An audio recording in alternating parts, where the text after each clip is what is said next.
এমনই এক ব্যক্তি যিনি নির্ভীক, নির্লোভ, সাহসী যোদ্ধা, যিনি একধারে লেখক যার পেনের স্পর্শ মানুষের মনকে ছুঁয়ে যায়, তিনি আবার অন্যধারে রাজনৈতিক পটু নেতা। তিনি সবার সামনে নিজেকে কখনো জাহির করতেন না, সবার অন্তরালে থেকেই মানুষের সেবা করা পছন্দ করতেন।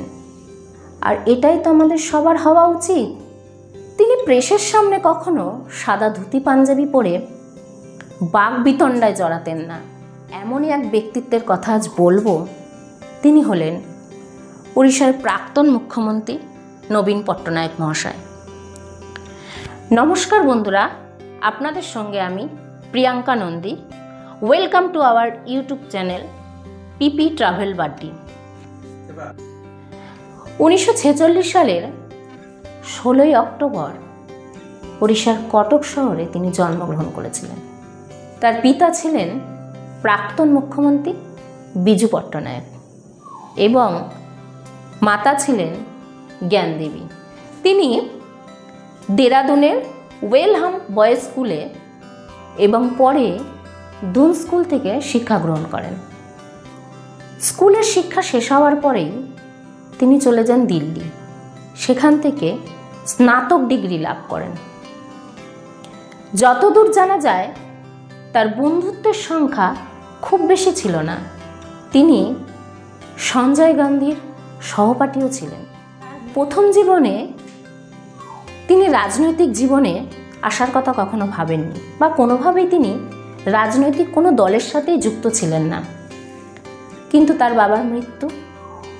বাবার মৃত্যুর পর তিনি রাজনৈতিক জীবনে আসেন একরকম বাধ্য হয়ে। 1997 সালে তার বাবার মৃত্যুর পর তিনি রাজনৈতিক জীবনে আসেন এবং বিজু জনতা দল নামে একটি দল প্রতিষ্ঠা করেন 1 বছর পর, যেটা বিজেপির সাথে জোট বেঁধে রাজ্য নির্বাচনে জয়লাভ করেছিল। মৃদু আচরণ, অন্যায়ের বিরুদ্ধে দাঁড়ানো, দারিদ্র্যপন্থী নীতি ওড়িশার এক বিশাল সমর্থনের আত্মপ্রকাশ ঘটিয়েছিল।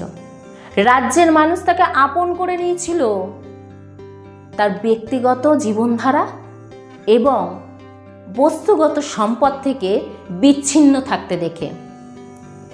ভিডিওর শুরুতে প্রথমেই বলেছিলাম তিনি নির্ভীক এবং নির্লোভ। এই কারণেই বলেছিলাম। তিনি উড়িষ্যার 14তম মুখ্যমন্ত্রী ছিলেন।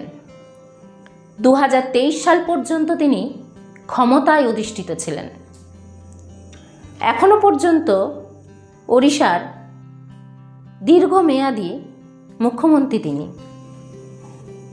এখনো পর্যন্ত রাজ্যের দীর্ঘকালীন মুখ্যমন্ত্রীদের মধ্যে তিনি একজন।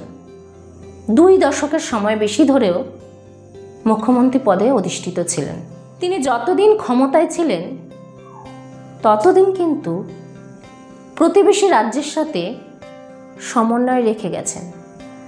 অন্যান্য রাজ্যের প্রতিও তিনি সহানুভূতিশীল ছিলেন। এর জ্বলন্ত একটা উদাহরণ 2020 সালের 20 মে আমফান ঝড়, যেটা দেশের অনেক রাজ্যকে ছিন্ন বিচ্ছিন্ন করে দিয়েছিল।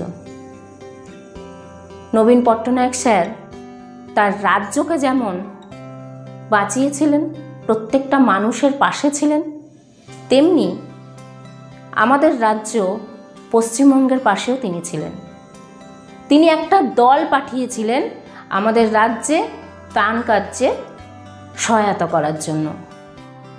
ভিডিওটা ভালো লাগলে একটা লাইক করবেন। নতুন নতুন ভিডিওর আপডেট পাওয়ার জন্য চ্যানেলটা অবশ্যই সাবস্ক্রাইব করবেন। ভালো থাকবেন, সুস্থ থাকবেন। আবার দেখা হবে নেক্সট ভিডিওয়। টাটা।